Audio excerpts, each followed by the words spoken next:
should just kind of know it in the, the ether somewhere out there. Like, it shouldn't be your next door neighbor. I mean, this is what is happening. We're having to be concerned with all of these world issues that are dangerous to us as well. So it's scary. And it's just getting started. When I was back at the Rebel, I blew the lid open on the Syrian refugee scandal playing out across schools, across Canada, in 5 different provinces.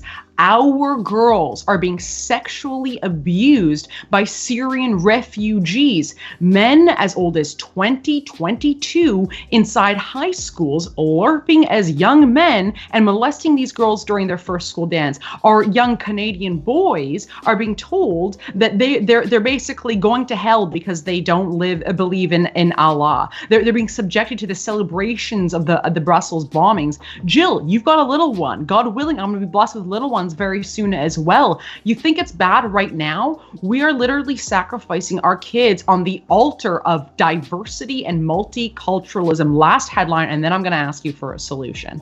Last headline, have you seen this yet? Our army wants to bring in non-citizens. Why? To boost our numbers. Not just that, to boost diversity. For the sake of diversity, we want to bring in non-citizens, non-Canadians to fight in the Canadian army. At what level of brainwash do you have to be on to think that this is an epic idea? Jill, maybe a quick comment on that and then give us a solution. What the hell should we do to fix this mess? We need to close the borders. Yeah.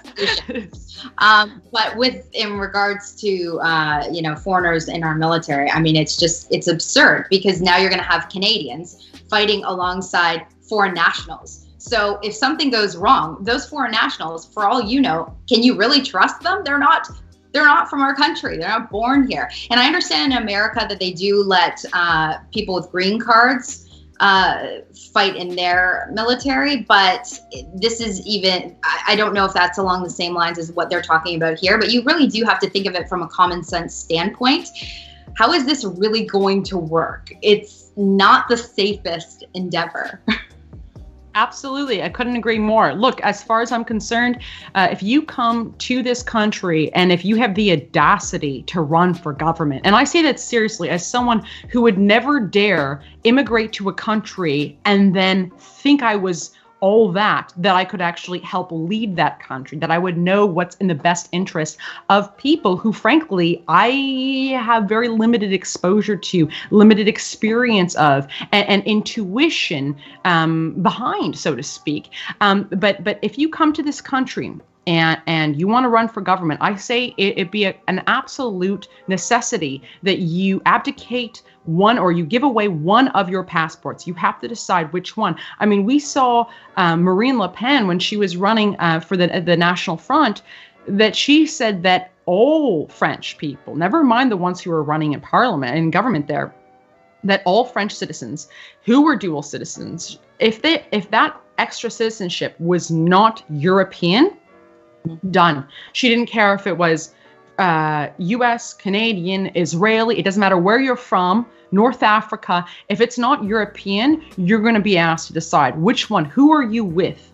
Who are you with? Very quickly, because we do have a Streamlabs question here right now. Again, streamlabs.com/faithjgoldie. Please keep up the good work. Donating with this message to see what the processing fees are. There should be none, just so you guys know. Would you prefer checks to avoid those? Checks are great. We're actually going to have a fun little segment at the end of it, because what folks don't know is that I actually get a lot of snail mail. This was just my last run, seriously here. This was just my last run to my my little PO box. So those are great as well. A lot of people prefer them, but as I understand it with Streamlabs, there is no overhead. And then there's a little part that is a secret on the rest of it. He's asked me not to read it out loud. Okay, guys, fantastic. This is going really, really well. Jill, are you having fun yet? Of course I'm having fun. Okay, good. All right, let's have We're bragging on Canadian politicians. I know, this is what we actually do in our private life. If you guys are wondering, hey, what are Jill Colton and Faith Goldie like in real life? It's basically this, but a lot more profanity. I'm sorry to say. I'm trying to be good. It's Lent now. Sorry? I said I'm being good. I'm not swearing at all. I know. We try to keep it family friendly here. If you want a red pill, your younger ones, we want to make sure that there's nothing too lewd, and we'll give you warnings ahead of time. Sometimes I drop S-bombs, etc. All right, quick topics we want to get through just because they came up in the headlines and I want our audience to have a quick go at it. Illegal crossings from Canada into America. I know Jill and I were not part of these numbers. Up 91% since last year. That's how I felt before I moved out of Toronto, by the way. I was just like, how am I going to get into America? I got to go away from this city. Well, actually, you know what, Jill? That's a great story. Why did you leave Toronto? Jill and I, by the way, used to live literally a block away from each other. And it was not by design. When we found it out, we were like, wow, epic taste right here. This is so cool. So it was really nice because, I'd be out walking my dog and then, unannounced show up at Jill's and play with the baby, and it'd be great. But now she has left me for a much nicer, calmer part of Canada. So why did you flee Toronto? I left for a myriad of reasons. Obviously, you can't get anything done in the city. It's so busy. The traffic is insane. And in my building alone, only 30% of people legitimately spoke English. And you have to think of that from an emergency point of view, right? Like, if there's something wrong and you have to communicate to somebody and they don't speak your language, like, this is a very simple thing. We no longer have this in common. So that was an issue as well. I just wanted the peace and quiet. And Toronto is really dirty, and I didn't want to raise my son in the city at all. TDSB is Mordor. Yep, that's it. I always say it. TDS. So this is the Toronto District School Board for our international viewers. And this is the mothership of where public education comes from in this jurisdiction. And it's run by fat lesbians, Twinkie homosexuals, and rabid Marxist. Point at the end of my sentence, exclamation mark. I take nothing back, and I will not apologize for it. I have reported on these people for a long time. They believe that they are the, quote, co-parents of your children. These are the idiots who have pushed forth and helped push forth one of the most radical sexual education policies in the entire world. And it's just, I've had teachers, I have broken stories. Jill, I remember one story where it was a grade, I think 6, 7, or 7, 8 split class. And the teacher, who was a known homosexual, who also starred in CBC little docudramas, had tips on how, and please, earmuffs on the kids here, perform fellatio on the board. On the board. Dead serious. And the thing was, there was actually a picture, and it was a man on a man. This is in a TDSB classroom. My kids never attending a public school anywhere in Toronto, ever.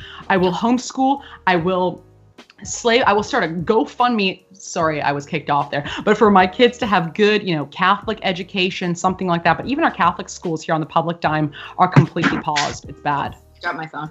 I was just going to say, like, the one thing with the TDSB, I don't know. To me, it's just a living nightmare. And we have to be really quiet about potentially homeschooling our kids, because I swear that's the next thing that they're going to ban. It's already banned in Germany.